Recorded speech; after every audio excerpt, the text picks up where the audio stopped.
Titanic वो बेहद मशहूर जहाज जो 1912 में समंदर की गहराइयों में खो गया था, वो आज मिल चुका था। टाइटैनिक के डूबने के 73 साल बाद जब उस शानदार जहाज के मलबे की खोज हुई तो टाइटैनिक हादसे में जिंदा बचे लोगों की ये बात भी सही साबित हो गई कि जहाज के दो टुकड़े हो गए थे। दोनों टुकड़ों के बीच का डिस्टेंस 600 मीटर तक था, यानी जहाज का मलबा बहुत बड़े इलाके में फैला हुआ था और इतने बड़े इलाके में अमेरिकन टीम अकेले खोज नहीं कर सकती थी।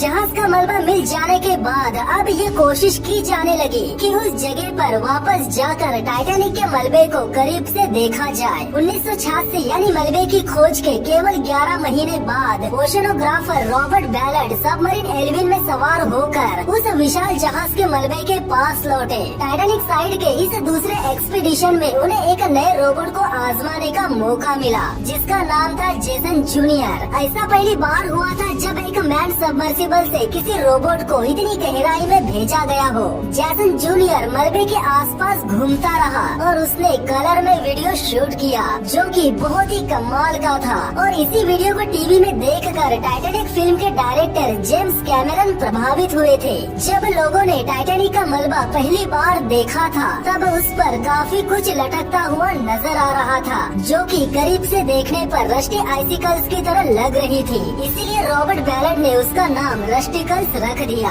लेकिन ये पूरी तरह से कंफर्म नहीं हो पाया था कि क्या वो अनजान सी दिखने वाली चीज रस्ट थी या उससे टाइटैनिक को बहुत ज्यादा खतरा था। इसे देखकर एक्सपर्ट हैरान थे और जब तक कुछ और जानकारी नहीं मिलती तब तक वो रस्टिकल्स रहस्य ही बने रहेंगे। अपने इस रिटर्न एक्सपीडिशन के दौरान एक्सप्लोरर रॉबर्ट बैलर्ड बहुत ज्यादा इमोशनल हो गए थे।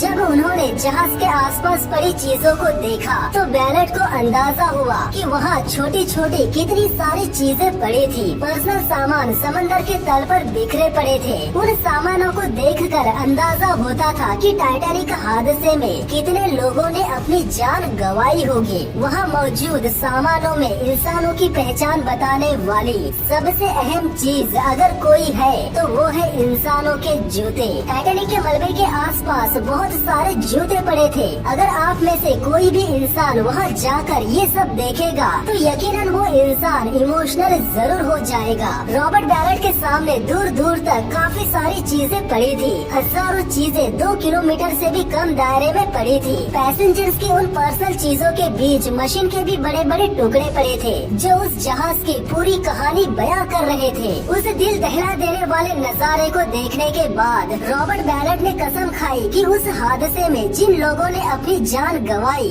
उनकी याद में उस मलबे को प्रिजर्व करके रखेंगे। टाइटैनिक के उन आर्टिफैक्ट्स को बाहर लाने के खिलाफ काफी सारे कैंपेन्स चलाए गए। मलबे की खोज के 2 साल बाद एक फ्रेंच अमेरिकन टीम फिर से 2 महीने के एक एक्सपीडिशन पर चल पड़े। उनका मकसद ये था कि समंदर के तल पर पड़े टाइटैनिक की चीजों को बाहर लाना ताकि दुनिया को टाइटैनिक और उसके पैसेंजर्स के बारे में और जानकारी मिल सके। 1987 के इस डीप सी आर्कियोलॉजिकल एक्सकेवेशन के लिए अमेरिकन एल्विन के बजाय फ्रेंच नॉटिल को चुना गया क्योंकि एल्विन अमेरिकन नेवी का था और वो प्राइवेट एक्सपीडिशन पर नहीं जा सकता था। वो मशहूर पीली सबमरीन आज भी काम कर रही है और उसकी टेक्नोलॉजी बहुत ही बेहतरीन है। आज तक नॉटिल ने टाइटैनिक पर रिकॉर्ड 119 डाइव्स किए हैं। उनमें से 9 डाइव्स के पायलट थे जेन पॉल जेस्टिनियानो।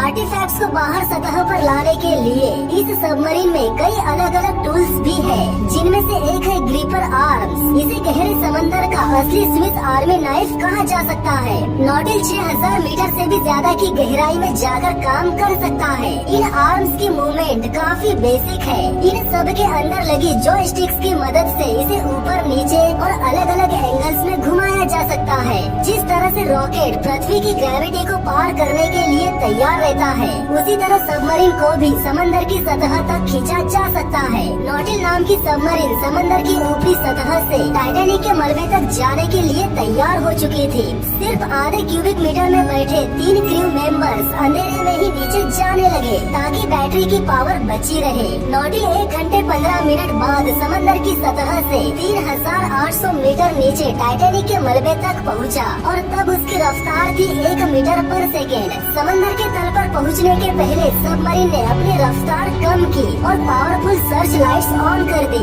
32 डाइव्स में नॉटिल के बास्केट या भरी बोझ उठाने लायक एलिवेटर की मदद से 1800 चीजों को ऊपर लाया गया। इतनी गहराई में इतना सब कुछ निकाल पाना इस एक्सपीडिशन की एक बड़ी कामयाबी थी। वहाँ कुछ ऐसी नाजुक चीजें भी पड़ी थी जिन्हें निकाल पाना पॉसिबल नहीं था, जैसे कि कांच के प्लेट्स। अगर वे उन्हें नॉर्मली उठाने या निकालने की कोशिश करते तो उन प्लेट्स पर 100 किलो पर स्क्वायर सेंटीमीटर का प्रेशर पड़ता, जिसके चलते वे सब टूट जाती। इसीलिए उन्होंने एक सक्शन कप से एक ग्रास्पिंग टूल बनाया। उसके बाद एक एक करके उन नाजुक प्लेट्स को बहुत सावधानी से सक्शन कप से पकड़ लिया गया और उन्हें बास्केट में पहुंचा दिया गया। आई फ्रेमर ने American company RMS Titanic Inc के कॉन्ट्रैक्टर के तौर पर टोटल 5800 आइटम्स जमा किए थे। सिर्फ उन्हीं के पास मलबे के आर्टिफैक्ट्स को बाहर लाने की इजाजत थी। उस बेशकीमती रेलिक्स के बाहर आ जाने के बाद टाइटैनिक एक बार फिर से लोगों के दिलो दिमाग पर छा गया। लास वेगास दुनिया के सबसे बड़े एग्जीबिशन में उस मशहूर जहाज के सारे आइकॉनिक आइटम्स को रखा गया। 1990 के दशक की शुरुआत में उन लोगों के बीच जंग तेज हो गई जो टाइटैनिक के आर्टिफैक्ट्स को बाहर लाना चाहते थे। पॉल हेनरी नार्जुलेट के मन में इस बात को लेकर कोई शक नहीं था कि वो रिकवरी मिशन टाइटैनिक के इतिहास को सुरक्षित रखने के लिए बहुत जरूरी है। टाइटैनिक के एक अहम एक्सप्लोरर मानते हैं कि उसके हर बेशकीमती आर्टिफैक्ट्स को बिल्कुल अलग तरीके से प्रिजर्व करना होगा। दुनिया भर के म्यूजियम्स में उन चीजों को रखने के लिए रेस्टोरेशन प्रोफेशनल्स एक एक नाजुक रेलिक्स की साफ सफाई करते हैं ताकि वे आइटम्स काफी हद तक ओरिजिनल स्टेट में नजर आ सके। हर मटेरियल के लिए एक अलग प्रोसेस होता है। गलत ट्रीटमेंट से मटेरियल के साथ रिएक्शन भी हो सकता है और तब उस चीज को और भी ज्यादा नुकसान पहुंच सकता है। लेदर या पेपर से बने ऑर्गेनिक मटेरियल पर ज्यादा ध्यान देना पड़ता है और उसके लिए एक खास रेस्टोरेशन प्रोसेस होता है। खुली हवा में वो आर्टिफैक्ट्स बहुत तेजी से खराब हो सकते हैं। इसके लिए ऑक्सीडेशन प्रोसेस को रोकना बहुत जरूरी है, क्योंकि उसके बाद टाइटैनिक के मलबे में मिली चीजों को लंबे समय तक रखा जा सकता है। कई साल तक प्रोफेशनल्स टाइटैनिक आर्टिफैक्ट्स की साफ सफाई में जुटे रहे। कई आइटम्स को केमिकल बाथ में डुबोकर रखने के बाद उनका कंपोजिशन पता लगा। मेटेलिक पीसेस के लिए इलेक्ट्रिसिटी ने मदद की। आइटम्स को एक टब में रखकर डायरेक्ट इलेक्ट्रिक करंट में डाला गया। उससे बड़ी छोटी हाइड्रोजन बबल्स ने उन आइटम्स पर जमी मिट्टी साफ कर दी। कोई और प्रोसेस उस आइटम को नुकसान पहुँचाए बिना ये काम नहीं कर सकती थी। 1996 में RMS टाइटैनिक इंक ने और आगे जाने की कोशिश शुरू कर दी। वे अब समंदर के अंदर से टाइटैनिक के मलबे के और बड़े, ज्यादा भारी और खास पीसेस को सतह पर लाना चाहते थे, लेकिन ये काम खतरों से खाली नहीं था और सबसे अनुभवी टाइटैनिक एक्सप्लोरर्स ये बात बहुत अच्छी तरह से जानते थे।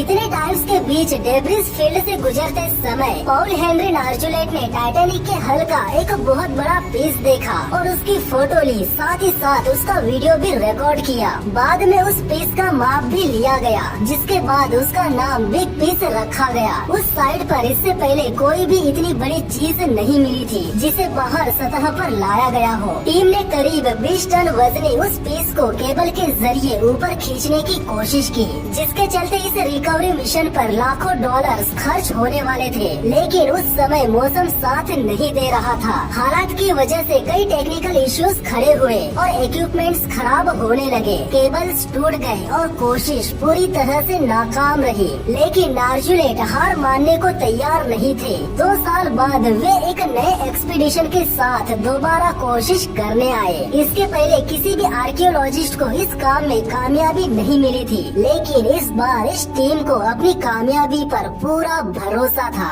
इस बार टीम उस टाइटैनिक के पीस को बाहर लाने के लिए लिफ्ट वैग का यूज करने वाली थी, जो जहाज का डीजल फ्यूल भरने के काम आती थी और उन हर बैग में 20 टन फ्यूल आता था, जिसके बाद एक के बाद एक बैग को रीअटैच कर दिया गया। सभी बैग्स को अटैच करने में टीम को 6 दिन लग गए। करीब 20 मिनट तक ऊपर चढ़ने के बाद टाइटैनिक का वो 20 टन वजनी पीस, जो कि हमेशा हमेशा के लिए समंदर की गहराइयों में रहने वाला था, वो अब दुनिया की रोशनी में पहुंच गया था। यानी टाइटैनिक के उस पीस को बाहर निकाल लिया गया था। बाकी के आर्टिफैक्ट्स की तरह ही बिग पीस को भी ट्रीट करके रिस्टोर कर लिया गया। 2 साल तक टाइटैनिक के उस बड़े से पीस को इलेक्ट्रिफाइड पानी में रखकर केमिकल ट्रीटमेंट दिया गया। 8